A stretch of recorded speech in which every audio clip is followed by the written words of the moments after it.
आज 5 अप्रैल है। 5 अप्रैल 2011 को जनता मंतर पर अनशन प्रारंभ हुआ था। अन्ना आंदोलन था ये। सबसे पहला बैग मैंने रखा था। मैं बड़ा उत्सुक था कि भ्रष्टाचार के विरुद्ध कोई अच्छा कार्यक्रम होने जा रहा है। तो सबसे पहला वो वहाँ पहुँच गया।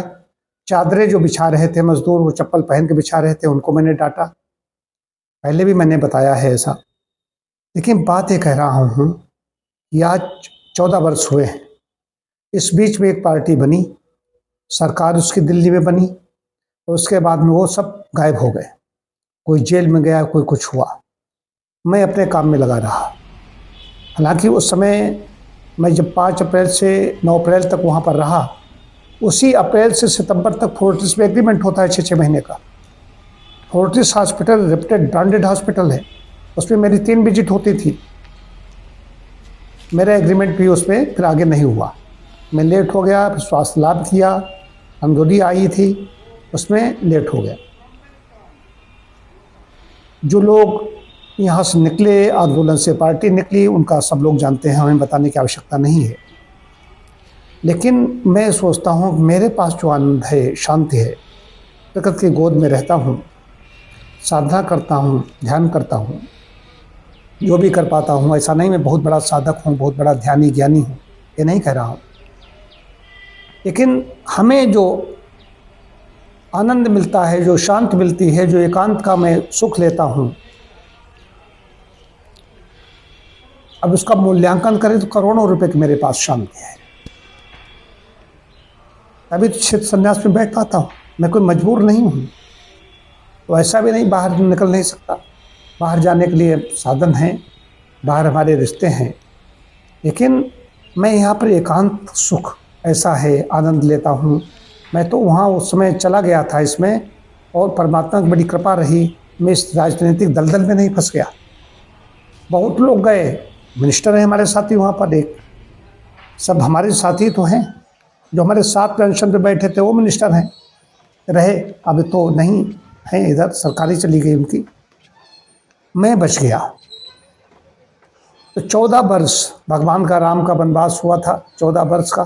14 वर्ष में ऐसे जो उन्होंने अपने को बड़ा ईमानदार घोषित किया था, उनका क्या हश्र देख लीजिए। तो ईमानदारी की बात अलग होती है, कथनी करनी में बड़ा अंतर रहा, तभी इतनी जल्दी चले गए। और अपयश मिल गया, अपयश इतना ज़्यादा मिला है। जो ब्रांड था उसको इतना, जो यशस्वी था, यश मिल रहा था, पूरा विश्व देख रहा था उसको, और अपयश उसको मिल रहा है, तो गालियाँ मिल रही हैं। हालांकि पक्ष विपक्ष सब कुछ होता है, पक्ष में भी होते हैं, विपक्ष में भी लोग होते हैं। उसके क्या कहा जाए, मैं इस पर चिंतन करता हूँ। जो समय का जंतर मंतर लग रहा था, पूरा विश्व यहाँ पर इकट्ठा हो गया, पूरा भारत देखा जाता था वहाँ पर।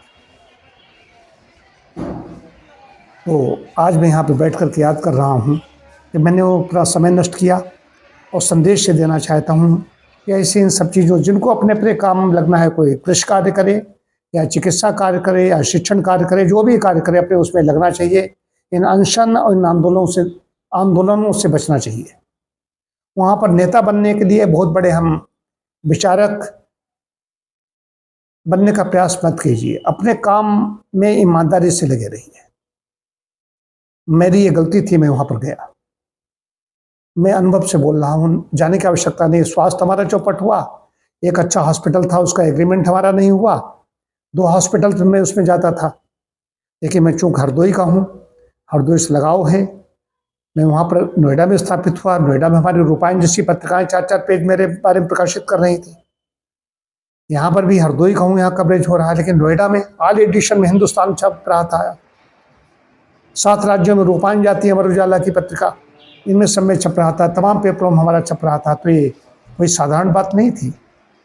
लेकिन मैं उसके बाद में यहाँ पर हरदोई में आया, शहीद आजम भगत सिंह के यहाँ से यात्रा की। एक पत्रकार ने मुझसे यहाँ पर पूछा कि हमारे यहाँ एक नेचुरोपैथ था, वो भी बाहर चला गया है, क्या किया जाए।